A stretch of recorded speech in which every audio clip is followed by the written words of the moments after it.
Hello everyone, Al from Point of Insanity Game Studio here, and I'm going to be reading for you my first attempt to write a creepypasta. And this pasta will also factor into my upcoming Scary Spaghetti role-playing game. So, here it is, and hope you enjoy. They are said to exist all over the world. They are called dead-end towns.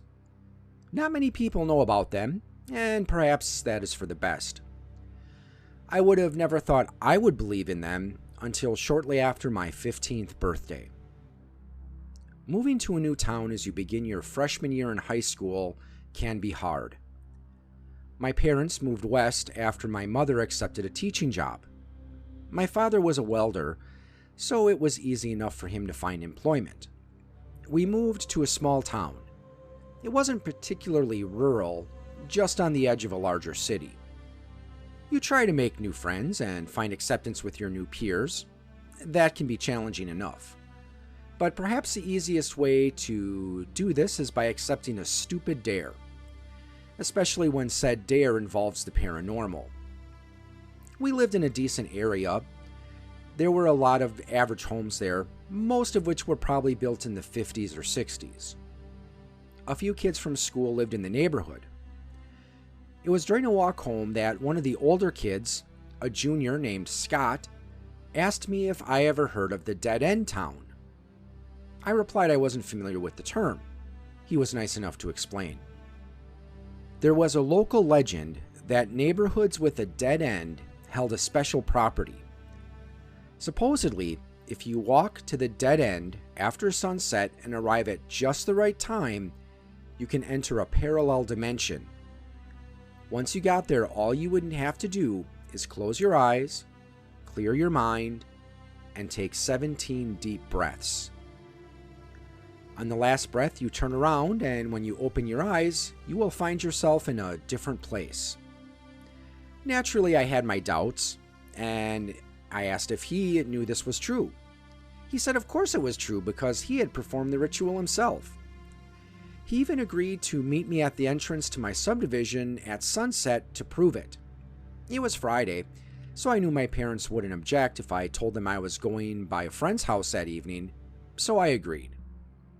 Upon returning home, I told my parents I had been invited to a friend's house to watch a movie. They said I could go, asking only that I be back around 9:30. After dinner, I set out to meet with Scott.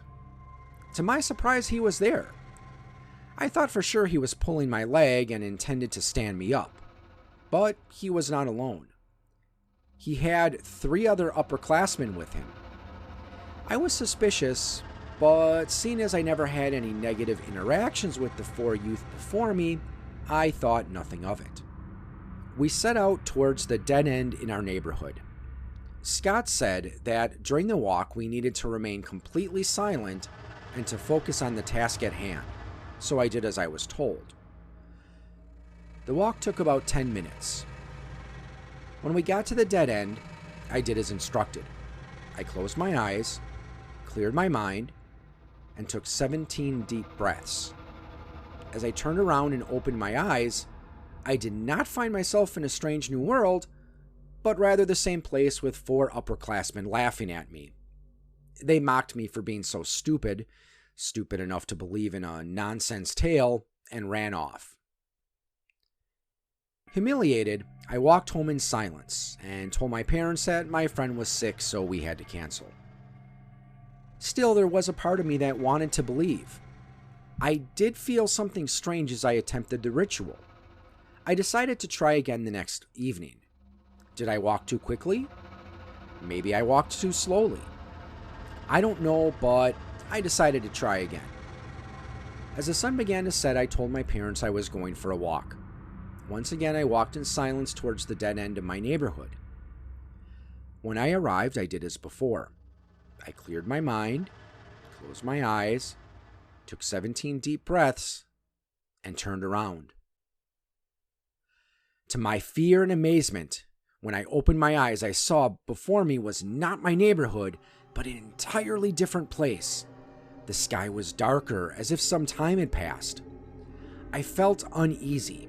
something didn't seem right. I quickly turned around and repeated the steps I took to arrive here, and to my relief, when I opened my eyes, I was back in my neighborhood. I walked home in silence. For the next few days, I couldn't stop thinking about the dead-end town. Did I really enter some sort of parallel dimension, or was my mind playing tricks on me? I decided I would try again the next weekend. Around the same time, I set out for the dead end.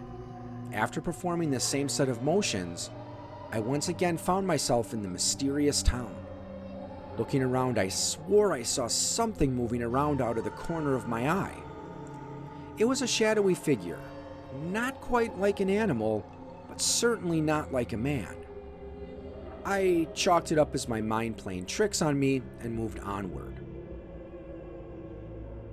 I cautiously moved forward and took note of the houses. Some of the dwellings were in a severe state of disrepair. Others were immaculate. There were also abandoned lots that looked like there may have been a house built there at one time, but now there was nothing but overgrown slabs with weeds fighting their way through the concrete. The buildings varied from simple shacks to small mansions. I could see silhouettes moving around in some of the windows. I was sure they had seen me, but no one came out. As I wandered the streets, I came across several street signs, but the names were not known to me and didn't sound familiar. There was something about this realm that beckoned me to keep exploring despite the potential danger of being in an unknown place. It was like being lost in a dream that was both frightening and fascinating at the same time. But then, something caused me to break free from the trance-like state I was in. The sun had almost disappeared below the horizon. It would be night soon. I looked around and I saw shadowy figures emerging from their houses. I found myself overcome with a feeling of dread, like if I didn't return to the dead end soon, I would never make it home. So I ran. I ran as fast as I possibly could until I reached the dead end. As I prepared to perform the same ritual that brought me to this God-forsaken place, I prayed the shadows would not catch me. Those 17 breaths were the longest 17 breaths I ever took. But when I opened my eyes, I found myself home again. As I walked back to my house, many thoughts filled my mind about the dead-end town. Perhaps the most troubling was, what if I failed to return in time? Would I have been stuck there forever? What were those shadowy figures? Perhaps those questions will need to be answered by somebody braver than I.